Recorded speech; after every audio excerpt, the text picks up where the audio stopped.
Hi everyone.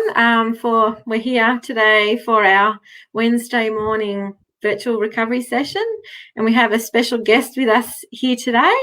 Jack is Area Chief Ranger.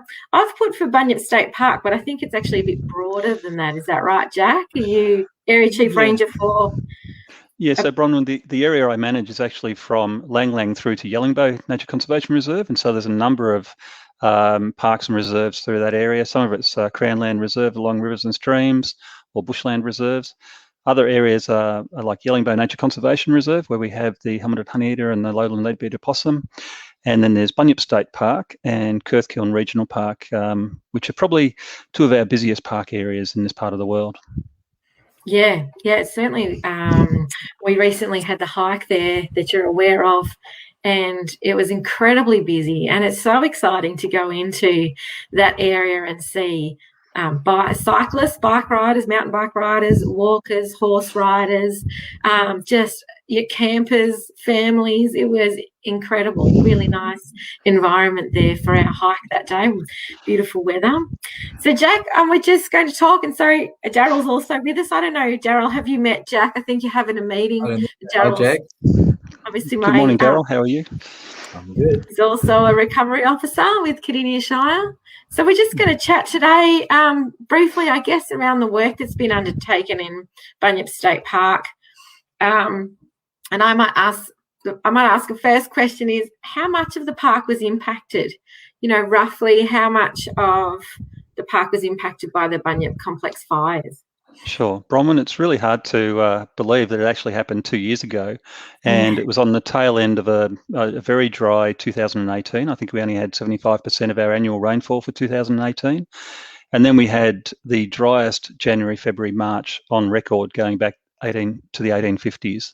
So here I am today sitting at Gembrook in my office, and I look outside and it's drizzle and cold, and thank goodness for the way that low has come down the east to us, down the east coast. Yes. But thankfully, we're not getting the same rainfall as what New South Wales and Queensland are getting. So, that's right.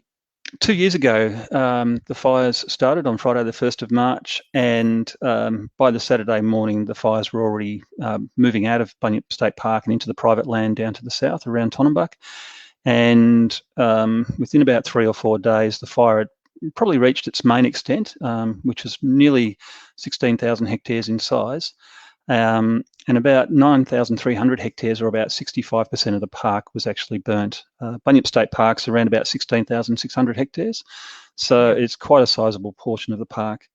I just want to also acknowledge that 6,000 hectares of the fire was actually on private property and caused damage to many of our neighbours. With 29 houses and numerous outbuildings and the like destroyed, and kilometres of fencing and the like. So the fire had some broader impacts on our area.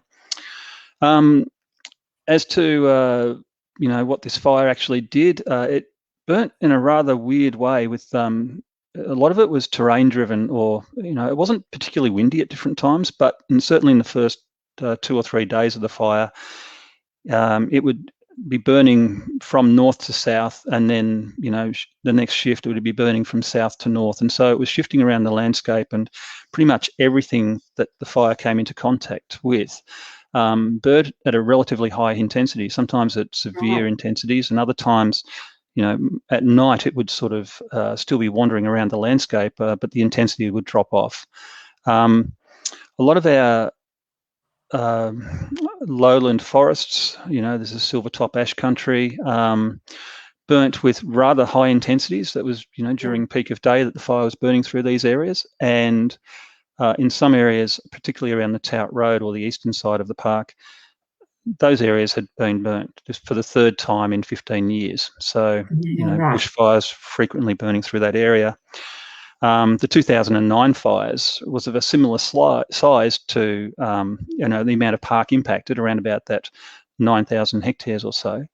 But it was more towards the east of the park, and Tout Road area was part of that.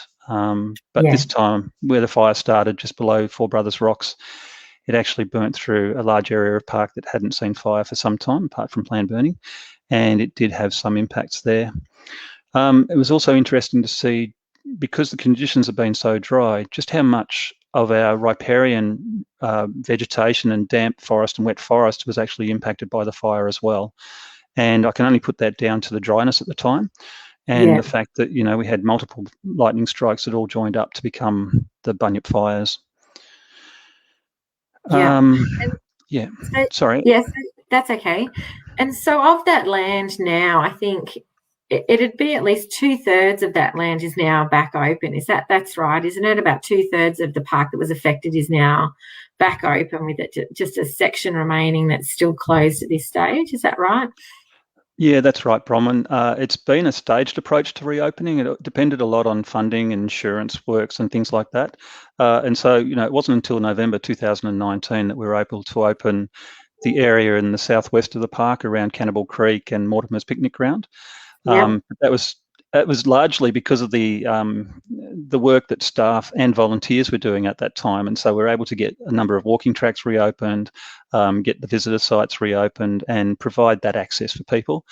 And it was incredibly rewarding to actually get to that stage.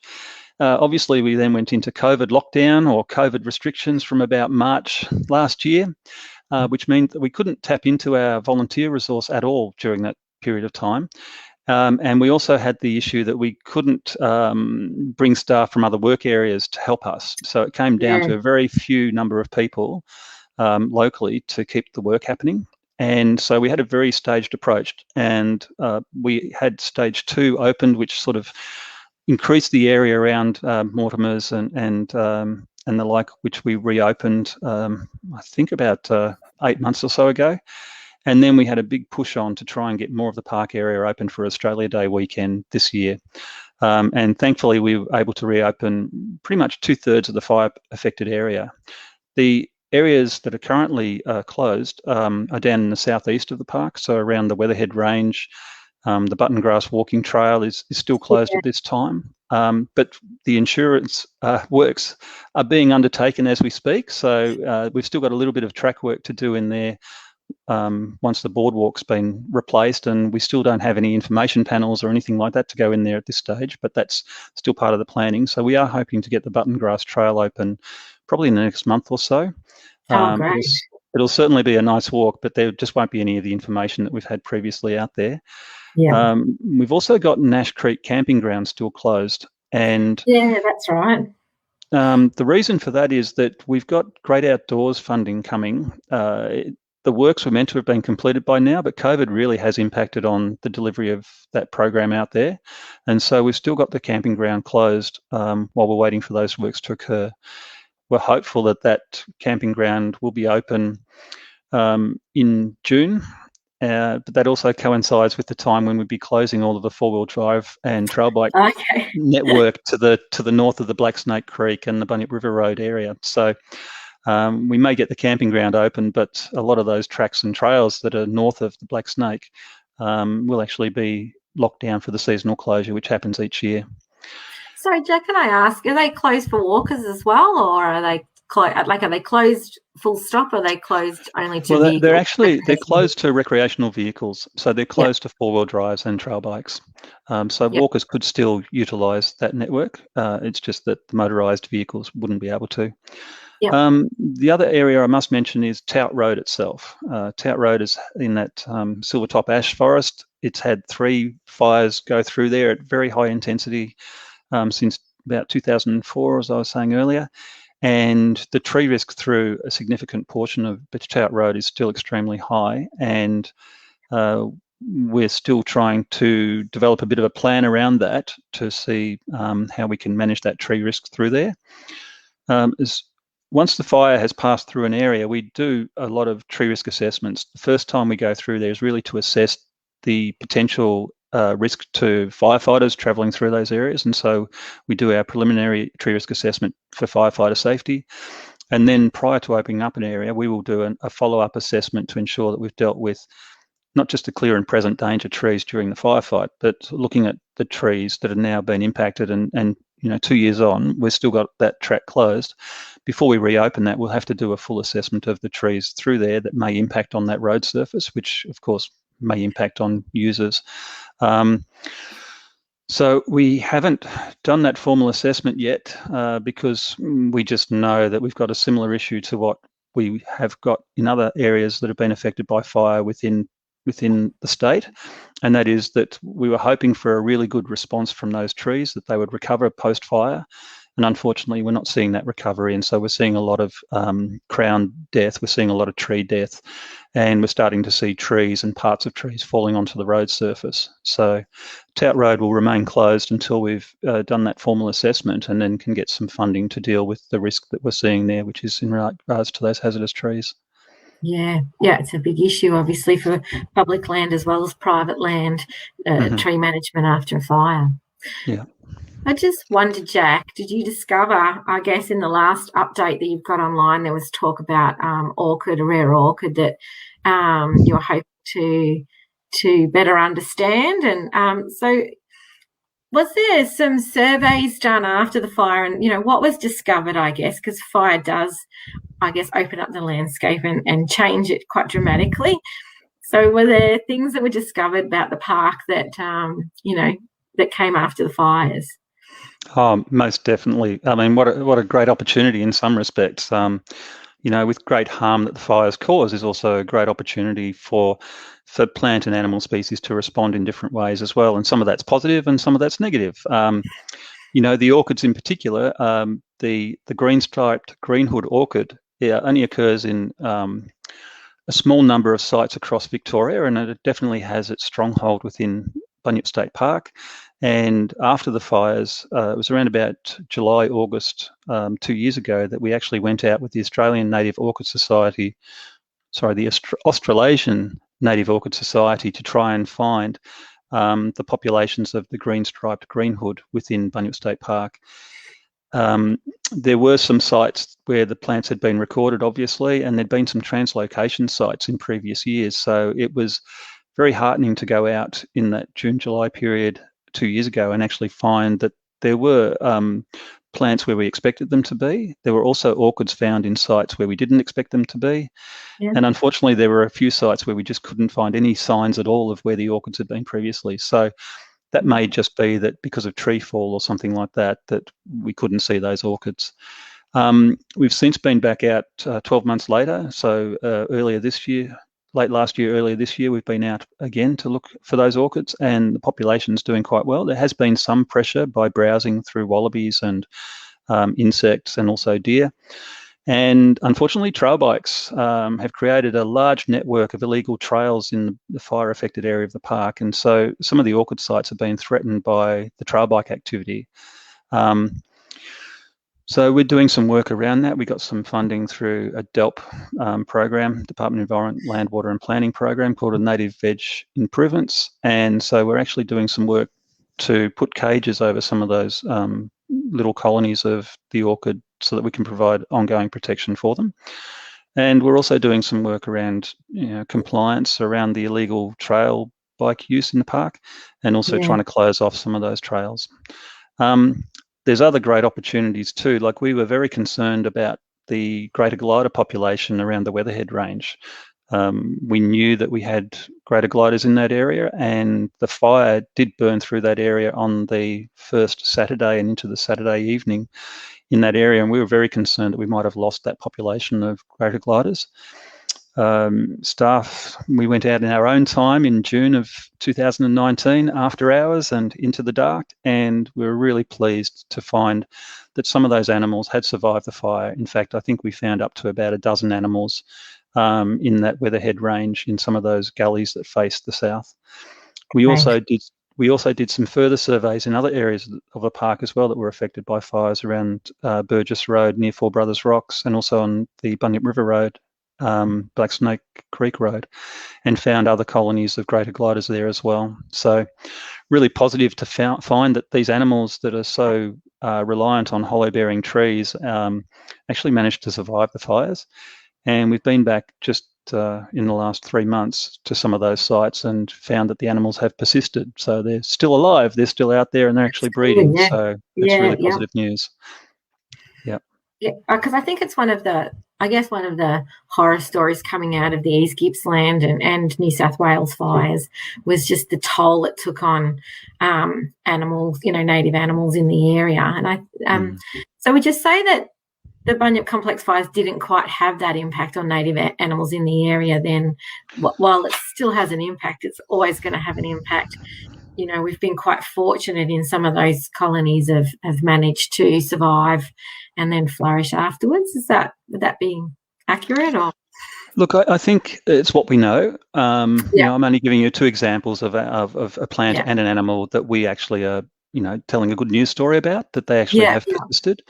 One of the things we don't really know is just how much impact this has had on birds and smaller mammals that be living on the ground or living in trees. So when we've been out surveying, birds actually moved back into the area quite quickly. In the 2009 fires, there was an area around Forest Road where it took several years before we started to hear the bird song again. Whereas, birds were in some areas of the fire-affected parts of Bunyip within several days of the fire. In fact, I can remember being up at the Cannibal Creek unloading area there, and that was where our operations point was. And I can remember that a day and a half after the fire had burnt through that area, and I'm standing in this, environment that's still smoky and still watching columns go up elsewhere. The yellow-tailed black cockatoos actually came in and started feeding on the grevilleas and hakeas, who the seed had basically popped because of the heat, and so the seed was being dropped onto the ground, and the yellow-tailed black cockatoos, very tuned in, flew into the area and started feeding on those seeds. So it's just amazing how sometimes that can happen. But we really do fear for some of the populations of smaller mammals like the southern brown bandicoot, broad-toothed rat, swamp antechinus, and the like. And another reason why we're concerned about that is that after the fires, a lot of the areas that they would be hiding in was burnt, and so they lost their refuge, and so they're more susceptible to predation by foxes and cats and dogs. So even though we implemented our programs very shortly after the fire using our recurrent funding to deal with the cats and foxes in particular, we're still not sure what the long-term impact may have been. A lot of these animals, if they can survive in the little refugia that's left behind and they're not predated on, they can actually build up in number quite quickly. So we do have a program with the Victorian National Parks Association and Friends of Bunyip State Park, which is called Caught on Camera. And that project has been going for about 8 years now within the park. And so obviously, COVID had a bit of an impact in 2020, but we actually managed to get some of the volunteers in to place their cameras out in the park area and to collect some data late last year, early this year. So it'd be interesting to see what we get from those sorts of projects, from so that longer term monitoring to find out how well animals have responded to the fires. I guess the other issue we've had is that deer numbers seem to be relatively low directly after the fires, but quickly seem to increase. I know that deer get pushed around the landscape by fires like this, and so it might be that they're pushed away when the fire is actually at its worst, but then they find it's a really good place to come back into. They might have lost the areas where they were hiding, but they're certainly happy to come back in and start browsing on the regrowth that occurs. And so one of our programs has been about trying to control deer number within the fire-affected areas of the park. And we've had a program going. It was a little bit delayed with COVID because we had our, our strongest restrictions are at the time where we couldn't even engage contractors to come onto our parks and do work. So it did delay the implementation of the program. But it actually has, achieved some really good results in reducing deer numbers across the fire-affected areas of the park. I also know that the land care groups, the Cannibal Creek Land Care Group, has also continued their deer control program, and they're getting some good results in the lands, within the park and also just to the south of the park. But then I also know that we're still seeing deer numbers. So it's one of those problems, I think, that won't go away. It'll be something that we need to continue working on for quite some time. And that program's continuing, till 2022, isn't it, at this stage? and hoping to continue further into the long term. Yeah. Is that right? Yeah. Well, yeah, it'll also get to a stage where, prior to the fires, there was no point doing any deer control within the park because the vegetation is just too thick. And so best control work is done on the private land adjoining the park. And I think by 2022, we'll probably be in that situation again where the best opportunity to control deer will be back on the private land rather than in the park itself. But I mean, that's about, monitoring that and just determining whether that is a situation. We're a little surprised that some areas, some of the vegetation hasn't grown back as thickly as we would have thought. And so, we still have the opportunity to do further deer control up until about the end of this year, early next year.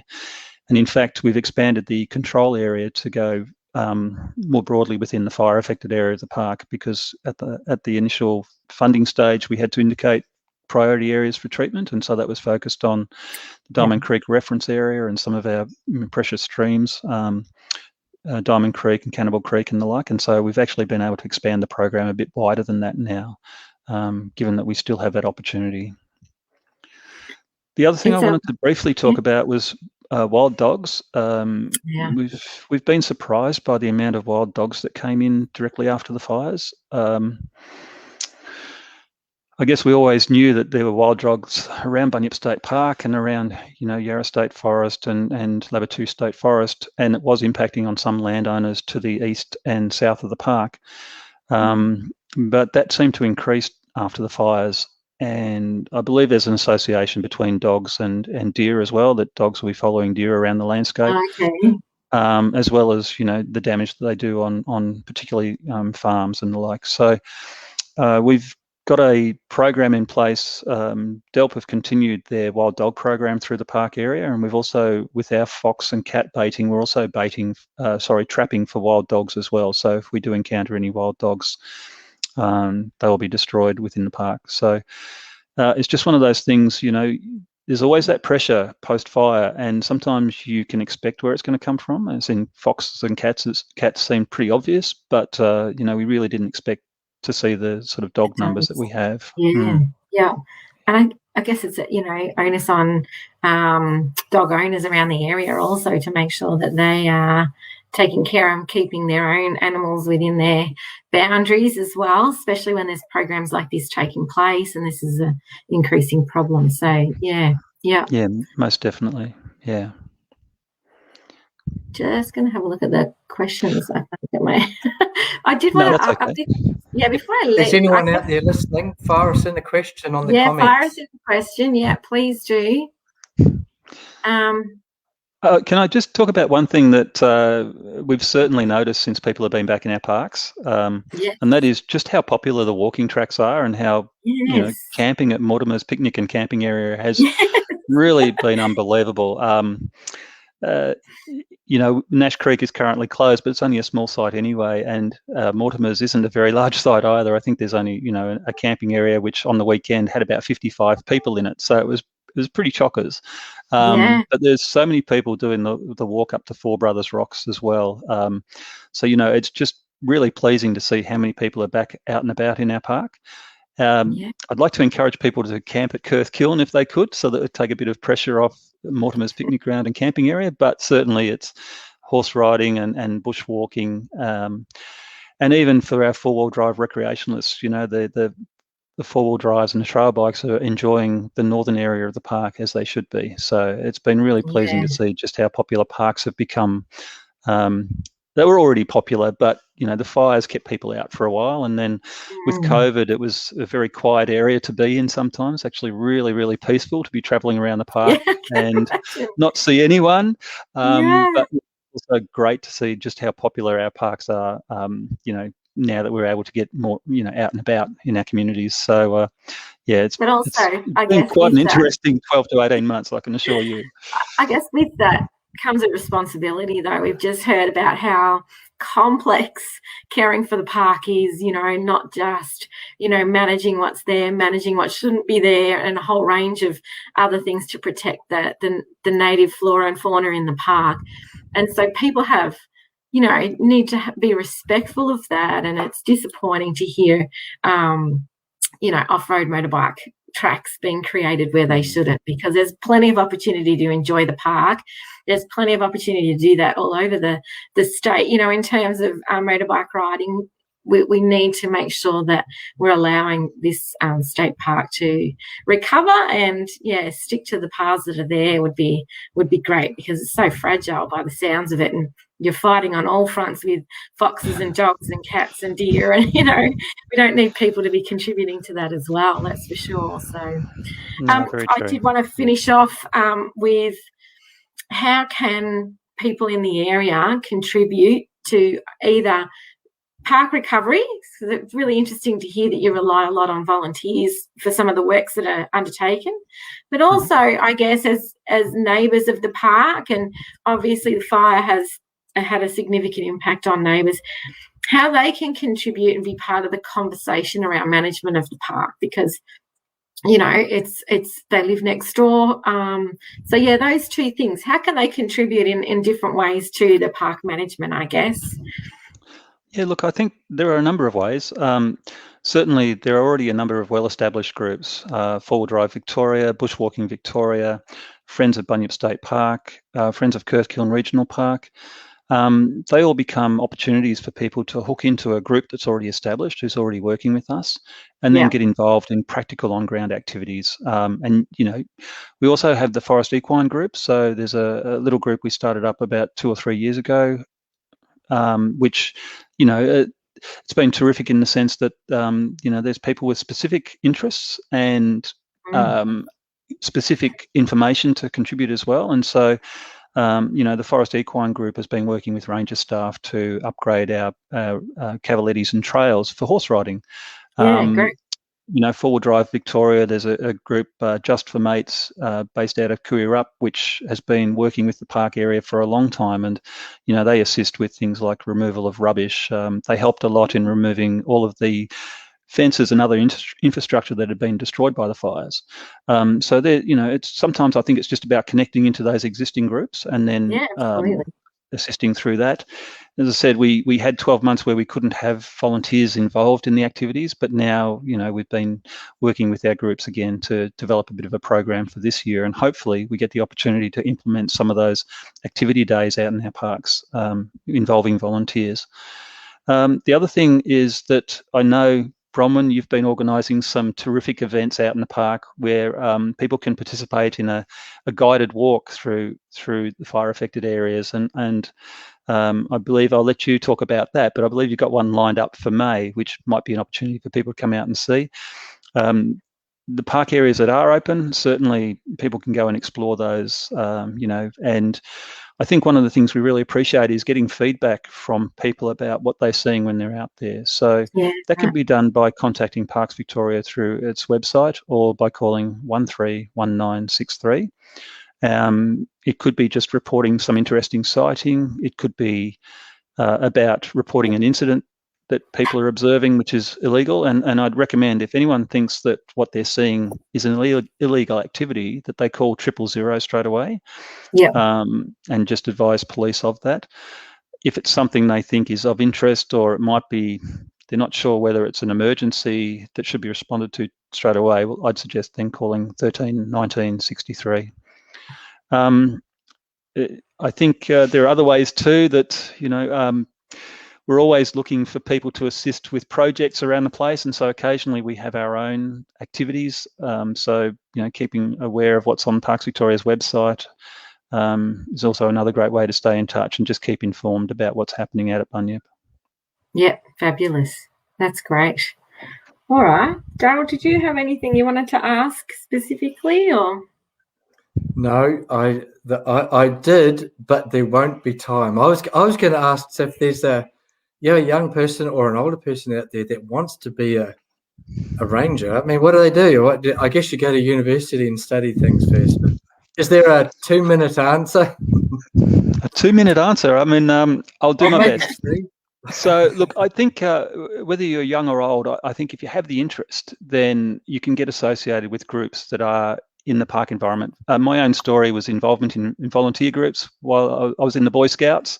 I then studied after that because I had a keen interest in becoming a park ranger and a land manager in particular. But there's always all sorts of ways of getting there. There are some people who've done a career in banking or have been a chippy or a plumber or something like that, and they're looking for a career change. And sometimes people come through our fire program, so they actually become members of the CFA, and then they get involved as a seasonal firefighter. And then if they've got an environmental bent, they'll be trying to secure full-time employment, and that might be where they started branching out into being a ranger. So Daryl, there's many, many ways, and people come in from, straight out of university, or they come straight out of the School of Hard Knocks. It's really about what opportunities are out there, and just about how passionate you are about getting involved and just finding a way in. Parks Victoria is a huge organisation as well. It's not the only park management agency in Victoria or Australia, but it offers jobs from those who are out there fighting fires or working in parks through to those that are part of the administration and business management as well. So it's a very diverse organisation with plenty of opportunities. Yeah, great. Thank you. Very good. Yeah. Well, it's been lovely to chat to you, Jack. Thank you so much for coming on. And I guess if people do have questions, if they watch this later on and have questions, please pop it in the comments or send us an email at recovery@cardinia.vic.gov.au, and we'll follow up with Jack and get an answer for you. So, yeah, thanks very much for coming on. Great. Excellent. Thanks very much for the time. Really appreciate it. Okay. See you later. See you later.